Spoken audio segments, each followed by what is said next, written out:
ಒಂದು ದಿವಸ ನಮ್ಮೊಬ್ಬರು ರಿಲೇಟಿವ್ ನನಗೆ ವಾಟ್ಸಪ್ಪಲ್ಲಿ ಒಂದು ಫೋಟೋ ಕಳಿಸಿದ್ರು. ಅದು ಏನಂತ ನೋಡಿದರೆ ಅದರಲ್ಲಿ ಒಂದು ಪ್ರಿಸ್ಕ್ರಿಪ್ಷನ್ ಇತ್ತು. ಅದು ನೋಡಿದರೆ ನನಗೇನು ತಿಳಿಲಿಲ್ಲ ಯಾಕೆ ಏನು ಎತ್ತ ಅಂತ. ಸಂಜೆ ಅವನಿಗೆ ಕಾಲ್ ಮಾಡಿ ಕೇಳಿದೆ, ಏನಾಯ್ತಪ್ಪ ಅಂತ. ಅಲ್ಲ, ನನಗೆ ಸ್ವಲ್ಪ ಮೂಗಲ್ಲಿ ರಕ್ತ ಬಂತು, ನನಗೆ ಹೆದರಿಕೆ ಆಯಿತು, ಅದಕ್ಕೆ ನಾನು ಅಲ್ಲಿರುವ ಕ್ಲಿನಿಕ್ಕಿಗೆ ಹೋದೆ. ಅದು ಅದು ಹಾಕಿರೋದು ಇದು ಅದರದ್ದು ಪ್ರಿಸ್ಕ್ರಿಪ್ಷನ್ ಅಂತ. ಏನು ಮಾಡಿದ್ರಪ್ಪ ಅಂದರೆ, ಅದನ್ನು ಮೂಗನ್ನು ಒತ್ತಿ ಹಿಡಿಲಿಕ್ಕೆ ಹೇಳಿದರು. ಸ್ವಲ್ಪ ಹೊತ್ತು ಐಸ್ ಕೊಟ್ಟರು, ಆಮೇಲೆ ಡ್ರಿಪ್ಸ್ ಹಾಕಿ ಬೇರೆ ಇಂಜೆಕ್ಷನ್ ಕೊಟ್ಟು ಕಳಿಸಿದರು ಅಂತ. ಆ ಪ್ರಿಸ್ಕ್ರಿಪ್ಷನ್ ನೋಡಿದರೆ ಅದರಲ್ಲಿ ಗ್ಲೂಕೋಸ್ ಹಾಕಿರೋದು ಮತ್ತು ಒಂದೆರಡು ಇಂಜೆಕ್ಷನ್ ಇತ್ತು.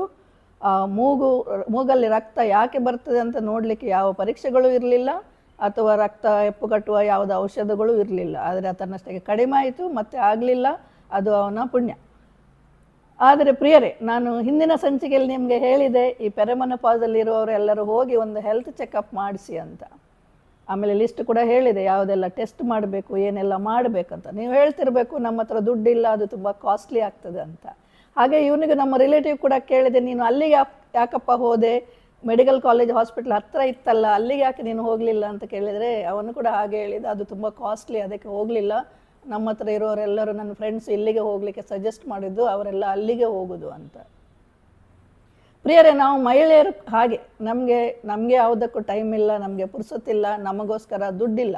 ಆದರೆ ಕೆಲವರು ಮಹಿಳೆಯರು ಇತರ ಎಲ್ಲದಕ್ಕೂ ದುಡ್ಡು ಸ್ಪೆಂಡ್ ಮಾಡ್ತಾರೆ. ಬ್ಯೂಟಿ ಪಾರ್ಲರ್ಗೆ ಇರ್ಬೋದು, ಬ್ಯೂಟಿ ಪ್ರಾಡಕ್ಟ್ಸ್ ಇರ್ಬೋದು, ಬಟ್ಟೆಗಿರ್ಬೋದು, ತಿನ್ಲಿಕ್ಕಿರ್ಬೋದು. ಆದರೆ ಹೆಲ್ತ್ ಚೆಕಪ್ ಅದು ಆಸ್ಪತ್ರೆ ಹೋಗುವಾಗ ದುಡ್ಡು ಕಡಿಮೆ ಆಗ್ತದೆ.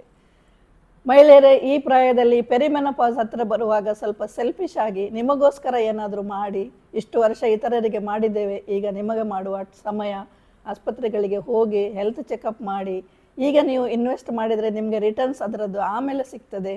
ಆಮೇಲೆ ದೊಡ್ಡ ದೊಡ್ಡ ಕಾಯಿಲೆ ಬಂದು ದೊಡ್ಡ ದೊಡ್ಡ ಆಸ್ಪತ್ರೆಗೆ ಹೋಗಿ ದುಡ್ಡು ಸ್ಪೆಂಡ್ ಮಾಡೋದ್ರಲ್ಲಿ ಉಳಿಯೋದ್ರಲ್ಲಿ ನಿಮಗೆ ರಿಟರ್ನ್ಸ್ ಬರ್ತದೆ.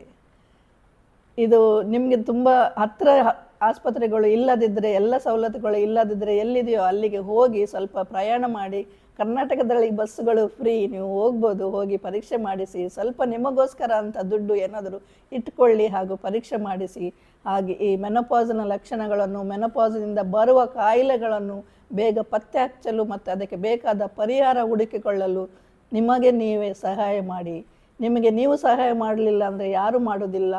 ನೀವು ಹೇಳ್ಕೊಳ್ಳಿ, ನಾನು ಹೋಗಬೇಕು, ನಾನು ಪರೀಕ್ಷೆ ಮಾಡಬೇಕು ಅಂತ, ಆಮೇಲೆ ಮಾಡಿಸ್ಕೊಳ್ಳಿ. ಮುಂದಿನ ಸಂಚಿಕೆಯಲ್ಲಿ ಇತರ ವಿಷಯಗಳನ್ನು ನೋಡುವ.